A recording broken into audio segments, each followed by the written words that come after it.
നമ്മൾ പഠിക്കാനിരിക്കുന്ന ടേബിൾ ഉണ്ടല്ലോ ഭയങ്കര കുഞ്ഞിതാണെന്നുണ്ടെങ്കിൽ നിങ്ങൾക്ക് അതൊന്ന് ചെറുതായിട്ട് ഓർഗനൈസ് ചെയ്ത് വെക്കാൻ വേണ്ടി ഈ ഒരു സാധനം ഹെൽപ്പ് ചെയ്യും കേട്ടോ. എൻ്റെ ടേബിൾ വളരെ ചെറുതാണ്. അപ്പോൾ ഞാനിതൊന്ന് ഈ പുസ്തകങ്ങളും പെയിൻ്റൊക്കെ ഒന്ന് അടക്കി പറക്കി വെക്കാൻ ഒരു ഓർഗനൈസർ ഉണ്ടാക്കണം എന്ന് വിചാരിച്ചിരിക്കുകയായിരുന്നു. അപ്പോഴാണ് ഞാൻ അടുക്കളയിൽ പോയപ്പോൾ ഈ ഒരു സാധനം കണ്ടിട്ടോ. അപ്പോൾ എനിക്കൊരു ഐഡിയ കത്തി. ഐഡിയ ചെറുതാണെങ്കിലും സംഭവം ഭയങ്കര യൂസ്ഫുൾ ആണ്. ഈ ഒരു സാധനം ഉണ്ടല്ലോ നമ്മൾ പ്ലേറ്റൊക്കെ വെക്കുന്നത്, അതിനകത്തേക്ക് അതിൻ്റെ താഴെയായിട്ട് നമ്മൾ 4 സ്റ്റിക്കുകൾ ഒട്ടിച്ചു കൊടുക്കണം കേട്ടോ. അതെന്തിനു വേണ്ടിയിട്ടുള്ളതെന്ന് നിങ്ങൾക്ക് ലാസ്റ്റ് മനസ്സിലാവേ.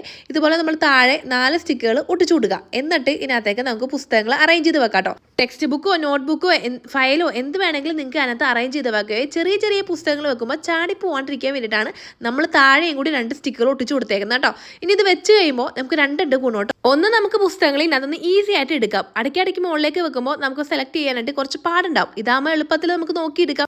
പിന്നെ ടേബിളിൽ ഒത്തിരി സ്പേസും നമുക്ക് ലാഭിക്കാൻ പറ്റും കേട്ടോ. സംഭവം നല്ല യൂസ്ഫുൾ ആണ് കേട്ടോ. നിങ്ങളുടെ കൂട്ടുകാരിലേക്ക് ഷെയർ ചെയ്യാൻ മറക്കല്ല കേട്ടോ. കൂട്ടത്തിലൊരു ലൈക്കും കൂടെ അടിച്ചിട്ട് പോകണം കേട്ടോ. അപ്പം നാളെ എന്തെങ്കിലും പണിയായിട്ട് വരാൻ കഴിച്ചാൽ